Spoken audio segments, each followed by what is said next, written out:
إن الحمد لله نحمده ونستعينه ونستغفره ونعوذ بالله من شرور أنفسنا ومن سيئات أعمالنا من يهده الله فلا مضل له ومن يضلل فلا هادي له وأشهد أن لا إله إلا الله وحده لا شريك له وأشهد أن محمدا عبده ورسوله يا أيها الذين آمنوا اتقوا الله حق تقاته ولا تموتن إلا وأنتم مسلمون يا أيها الناس اتقوا ربكم الذي خلقكم من نفس واحدة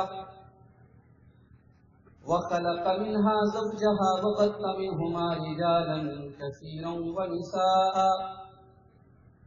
واتقوا الله الذي تساءلون به والأرحام إن الله كان عليكم رقيبا يا أيها الذين آمنوا اتقوا الله وقولوا قولا سديدا يصلح لكم أعمالكم ويغفر لكم ذنوبكم ومن يطع الله ورسوله فقد فاز فوزا عظيما أما بعد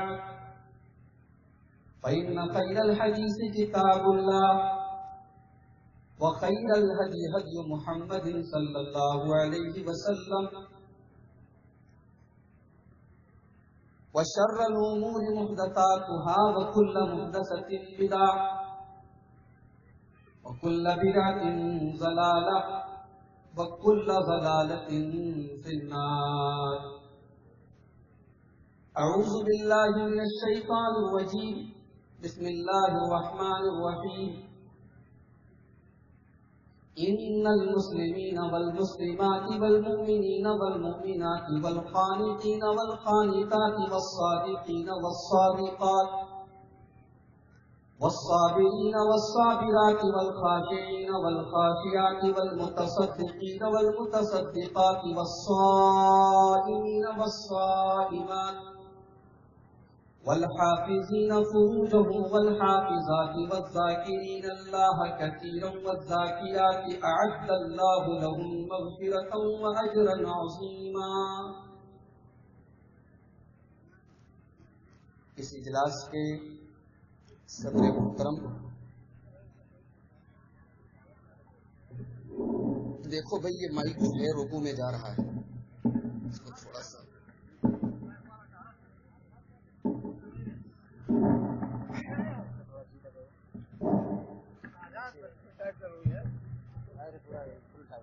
کئی دو ٹائٹ کئی.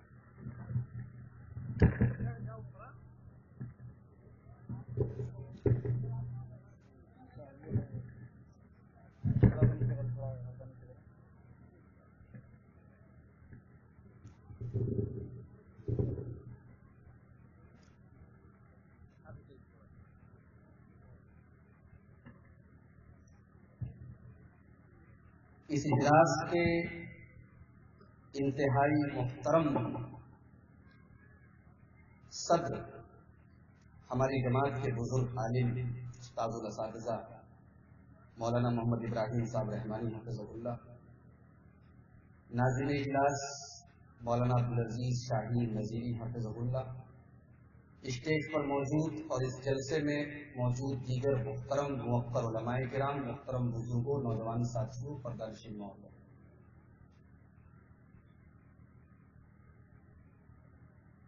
اللہ تبارک و تعالی نے ہمارے اور آپ کے اوپر انگنت نعمتیں نازل فرمائی. اس کی نعمتوں کا کوئی حساب نہیں. وَإِن تَعُدُّوا نِعْمَةَ اللَّهِ لَا تُحْصُوهَا. اس کی نعمتوں کو گنا نہیں جا سکتا. اس نے ہمیں اور آپ کو انسان بنایا.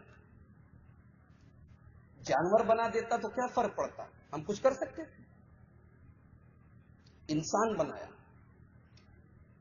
اور انسان بھی بالکل صحیح سالم بنایا. ایک غریب سے غریب آدمی بھی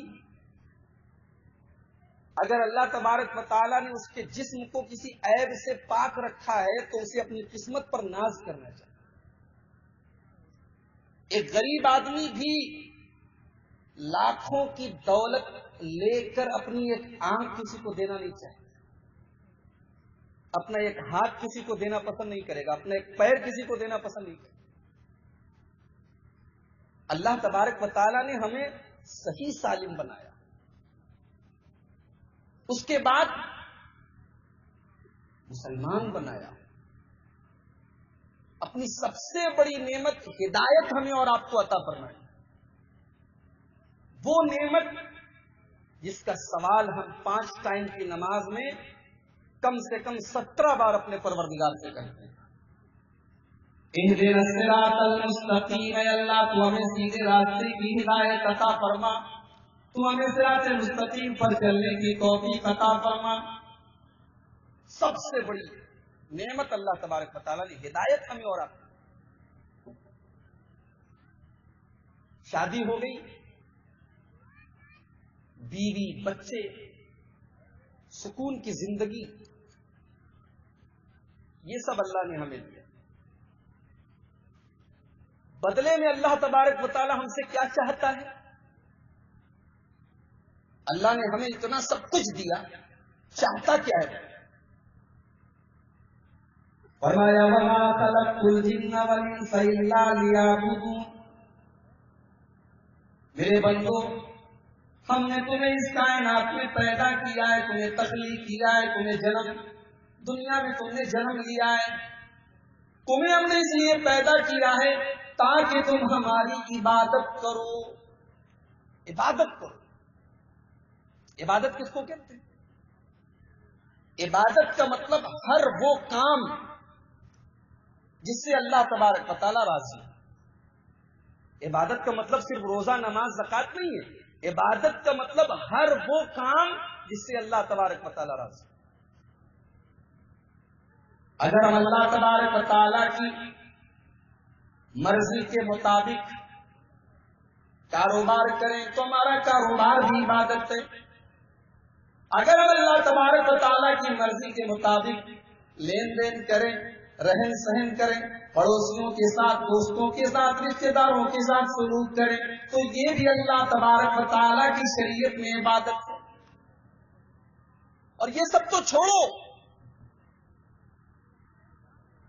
ایک آدمی اپنی بیوی سے جب ملاقات کرتا ہے, ایک شادی شدہ انسان جب اپنی بیوی کے پاس جاتا ہے, اپنی بیوی سے ملاقات کرتا ہے, تو اللہ تبارک و تعالیٰ نے اپنے فضل و کرم سے اس کو بھی عبادت بنا دیا ہے.